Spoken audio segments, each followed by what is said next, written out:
Greetings and welcome to the Wealth for Real YouTube channel. I'm your host, Christopher Anastasio. It's Tuesday, October 24th, 2023, and just wanted to make you guys a video about this article that I just read from the New York Times website. Quote, "The federal deficit is growing. This is why," unquote. Just a couple things as I read through this jumped out at me, and it felt like I needed to share it with you guys. So let's kind of dive right in, guys. I mean, obviously, if you're following me, if you're just following this stuff in general, then you know that there's a lot going on with the national debt rising at an incredible pace. Issues with the deficit, which obviously this article kind of tackles, treasury bond yields. I mean, some really crazy stuff going on out there. And if you're paying attention to those things normally, I think you'd almost certainly be anxious. You'd almost certainly be surprised, maybe not surprised, but certainly would take note of some of the recent developments that are going on with the debt and the deficit and our interest rate situation, the long-term sustainability of it, things like that. So with that as the backdrop, let's kind of dive in here for a second, guys. There's four things. I'm not going to read this whole article to you. I definitely recommend you take a look at it. I think I posted it over on the Facebook page if you want to pick it up there, or you could just Google this. But a couple things I wanted to kind of zero in on. You see the sub-headline here, tax receipts dipped unexpectedly last year. Biden administration plans Republican tax cuts, but the truth is more complicated. So the first thing that I noticed here, you got some setup here on the $2 trillion figure. Some of it's tied to the Trump tax cuts, but maybe not completely, right? So you get some of that background there. And then first thing I want to point out to you guys is this little section here. Administration officials sought to blame Biden's predecessor for deficit surge, saying tax cuts passed by Republicans in 2017 and signed by Mr. Trump shrunk revenue and left the country in a dire fiscal situation. Quote, "This is what we believe is Maganomics deficit," unquote, White House press secretary said. So I think, here's the kind of premise that you can use to look forward and understand where this is all going. The debt is never going to be paid off. The deficits are never going to be brought under control, and the spending is never going to be reined in because of this right here. This is a problem that is a multi-year, multi-decade, multifaceted issue that, from a political perspective, can simply be passed back and forth between the parties. There's no incentive to solve it. There's no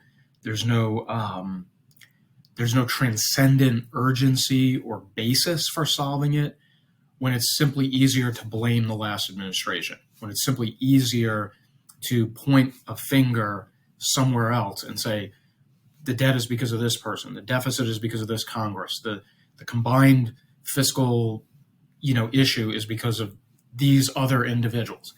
And so there's nothing surprising here, guys. There's nothing, this is exactly what they should say. If I was part of the Biden administration, if I was strategizing how to talk about a $2 trillion deficit, I would definitely blame it on the last guy.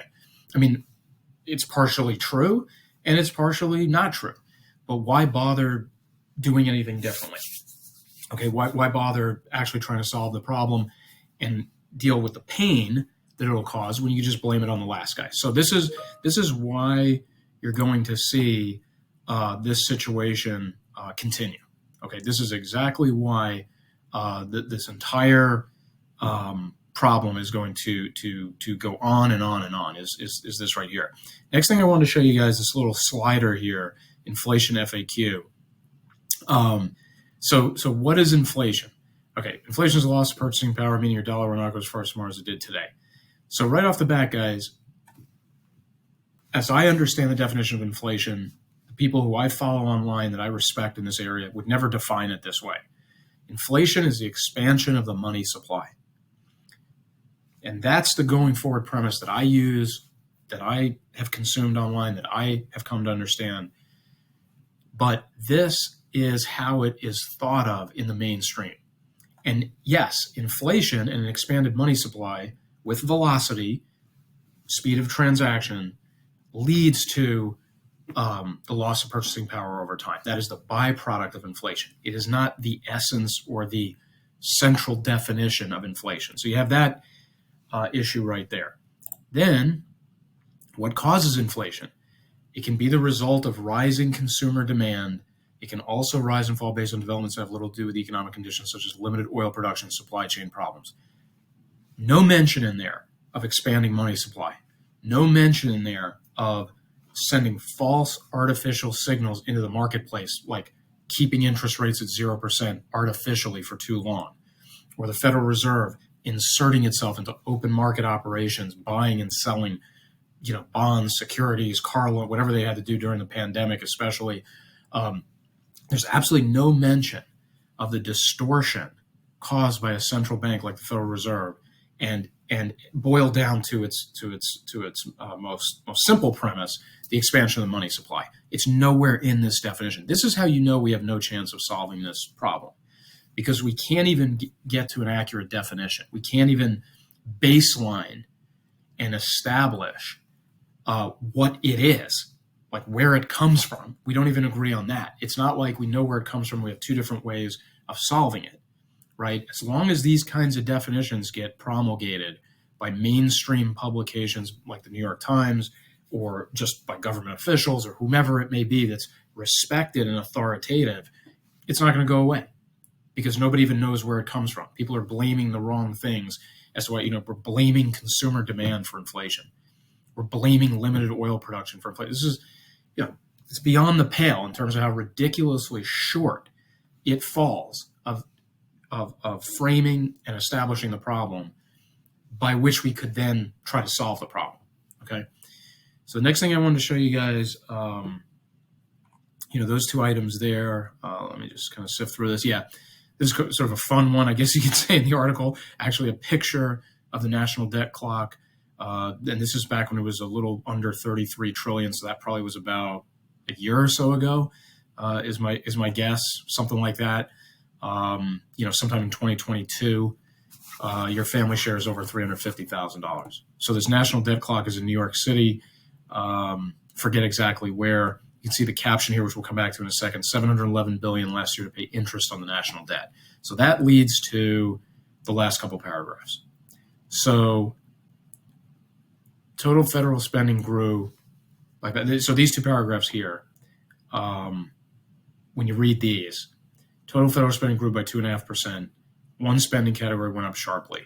$659 billion to pay the net interest on national debt, nearly $200 billion more than the previous year. Product of aggressive raising of interest rates in a bid to tame inflation. Federal borrowing costs have climbed in recent weeks, stoked concerns about interest payments and larger deficits. In May, the budget office predicted interest costs alone would total $10.5 trillion over the next decade. So the thing about this, guys, and I think I missed one other thing that kind of led into this that I wanted to, where is it?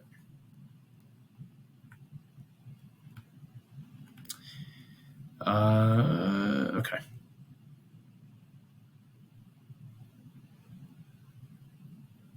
Yeah, I think it was, may have missed it earlier in the thing there.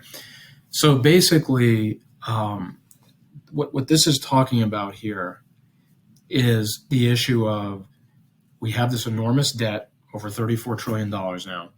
We have interest rates rising on that debt. There's been this issue lately about treasury bonds going over 5%. They haven't been, certain maturities in those treasury bonds haven't been that high since like 2007. So we're hitting like new 16-year highs.